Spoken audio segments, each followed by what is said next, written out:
বিসমিল্লাহির রহমানির রহিম।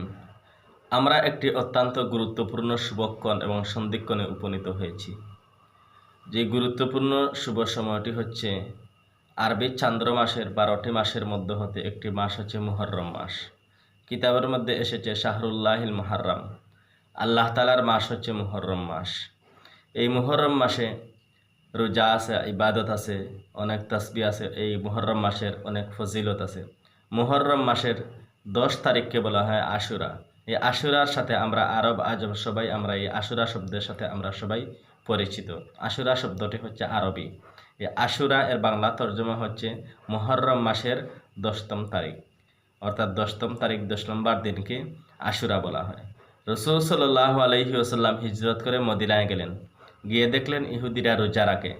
নবী সাল্লাল্লাহু আলাইহি ওয়াসাল্লাম বলেন, এ ইহুদিরা, তোমরা কেন রোজা রাখো? তখন ইহুদিরা বলল, এই দিনটা হচ্ছে অত্যন্ত গুরুত্বপূর্ণ এবং মুবারক দিন।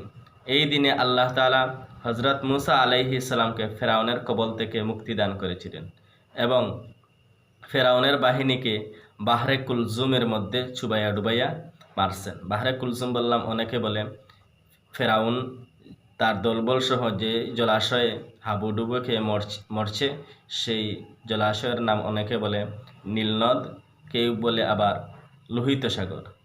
কোনোটাই সহি নয় বলে তফসিরের কিতাবে উল্লেখ করা হয়েছে, বলা হয়েছে এটার নাম হচ্ছে আল বাহরুল কুলজুম, এই জন্য বাহরুল কুলজুম বললাম।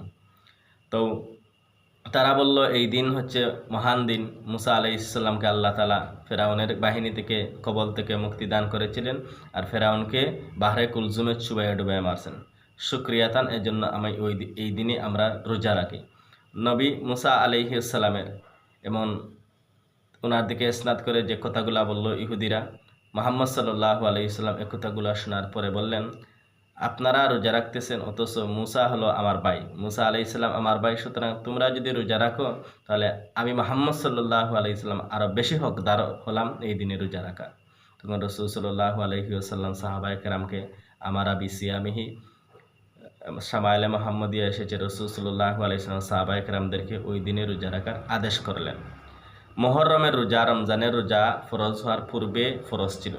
রমজানের রোজার বিধান আসার আগে মুহররমের রোজা রাখা ফরজ ছিল, আশুরার রোজা রাখা ফরজ ছিল। এটা হানাফিদের উক্তি, হানাফিদের মত। তবে শাফিরা বলেন ফরজ ছিল না। যাই হোক, এই মুহররম মাসে কাকতালীয়ভাবে অনেক কিছু মিলে যায়। মুহররম সম্পর্কে এতটুকু বলা হয়েছে যে মুসা আলাইহিস সালামের বাহিনীকে ফেরাউনের কবল থেকে মুক্তিদান করা হয়েছে আর ফেরাউনের বাহিনীকে তার সহ দলবল পানিতে চুবাইয়া ডুবাইয়া মারা হয়েছে। এতটুকু পর্যন্ত কথা হলো সহি এবং এটা বুখারীর হাদিস দ্বারা প্রমাণিত। রাসূল সাল্লাল্লাহু আলাইহি সাল্লাম এই মুহররমের রোজা সম্পর্কে বললেন যে এই মুহররমের রোজার ব্যাপারে রাসূল বলেন যে আইয়ুকাফিরা সান্নাতাল্লাতি ক্বাবলা, যে কেউ যদি এই মুহররমের রোজা রাখে তাহলে তার 1 বৎসরের অতীতের গুনাহ মাফ করে দেওয়া হবে। সুবহানাল্লাহ, খুব গুরুত্বপূর্ণ রোজা এবং বরকতময় একটি রোজা, যে এই রোজা রাখলে এই অতীতের 1 বৎসরের গুনাহ মাফ করে দেওয়া হবে। এখন কারো যদি গুনাহ যদি না থাকে তাহলে তার দরজা বুলন্দি হবে। এখন এমন তো কেউ নাই যে তার গুনাহ নাই, সবারই বনি আদমের গুনাহ আছে। তো রাসূল সাল্লাল্লাহু আলাইহি ওয়াসাল্লামের কথা শোনার পরে সাহাবায়ে কেরাম রোজা রাখতে আরম্ভ করলেন। তখন রাসূল আরেকটি কথা বলছেন, খালিফুল ইয়াহুদা ওয়ান নাসারা, ইহুদ নাসারাদের বিরুদ্ধাচরণ করো, তাদের সাথে যেন আমাদের তাসাব্বু যেন না হয়। অর্থাৎ তারা রাখে একটা রোজা শুধুমাত্র 10 তারিখে, তাহলে আমরা 2টা রোজা রাখবো। 10 তারিখের সাথে মিল রেখে হয় আগের দিন একটা অথবা পরের দিন একটা, 9, 10 অথবা 10, 11। রাসূল সাল্লাল্লাহু আলাইহি ওয়াসাল্লাম বলেছেন 2টা রোজা রাখবা। তো কিতাবের মধ্যে এসেছে রাসূল সাল্লাল্লাহু আলাইহি ওয়াসাল্লামের উক্তি যে রাসূল বলেছেন, আমি যদি হাইনে হায়াতে বেঁচে যদি থাকি তাহলে 9 তারিখ এবং 10 তারিখ আগামী বছর আমি রোজা রাখবো। এরপরে রাসূল বলার পর এভাবে সাহাবায়ে কেরাম এর পরবর্তী লোকেরা এভাবে আমল চলে আসছে। এই কথাটুকু পর্যন্ত সহি। এরপরে অনেক কিছু বলা হয় যে এই মুহররমে হযরত আইয়ুব আলাইহিস সালামকে রোগ মুক্তি দান করা হয়েছে, রোগ থেকে মুক্তি করা হয়েছিল। সুলাইমান আলাইহিস সালামকে আংটি দান করা হয়েছে, তাকে রাজত্ব দান করা হয়েছে। আদম আলাইহিস সালামকে জান্নাতে প্রবেশ করানো হয়েছে, জান্নাত থেকে বের করা হয়েছে। হযরত নূহ আলাইহি ওয়াসাল্লামের কিস্তি যদি পাহাড়ের মধ্যে লেগেছে, যদি পর্বতে, এই হাদিসটা নূহ আলাইহিস সালামের কিস্তি যদি পর্বতে লেগেছে, এই কথাটা লাতাইফুল মাআরিফ এর মধ্যে ইবনে রাজব আল হাম্বলি উল্লেখ করেছেন। এটা মুসনাদ আহমদের মধ্যে ইমাম আহমদ বিন হাম্বল উল্লেখ করেছেন, তবে সনদটা অত্যন্ত জয়ীফ। সুতরাং অনেকে ইবনে জাওজিয়া, ইবনে তাইমিয়া অনেকে এটাকে জাল বলে ফেলছেন।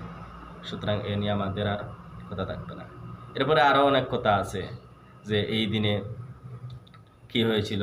মুসা আলাইহিস সালামকে তাওরাত দান করা হয়েছিল, মুসা আলাইহিস সালাম ইন্তেকাল করেছিলেন, পৃথিবী সৃষ্টি হয়েছে, পৃথিবী সেই দিনে ধ্বংস করা হবে, আল্লাহ তাআলা আরশ সৃষ্টি করেছেন, আরশে সমাসীন হয়েছেন, জান্নাত সৃষ্টি করেছেন, জাহান্নাম সৃষ্টি করেছেন। এই যে কথাগুলো, এই কথাগুলা অনেকেই বলেছেন। ইবনুল জাওজিয়া রাহিমাহুল্লাহ এবং আব্দুল হাই লখনবী রহমতুল্লাহ আলাইহি আল আসারুল মারফুআ নামক কিতাবের মধ্যে সুস্পষ্ট বলেছেন এই কথাগুলো একেবারে জাল, একেবারেই মিথ্যা। এবং এই কথাগুলোর ব্যাপারে অধিকাংশের মতামত হলো একবারে চূড়ান্ত পর্যায়ের জয়ীফ, মানে চলনসই জয়ীফ নয়, মানার মতো জয়ীফ নয়। এগুলো চূড়ান্ত পর্যায়ের জয়ীফ এবং অধিকাংশরা বলেছেন জাল।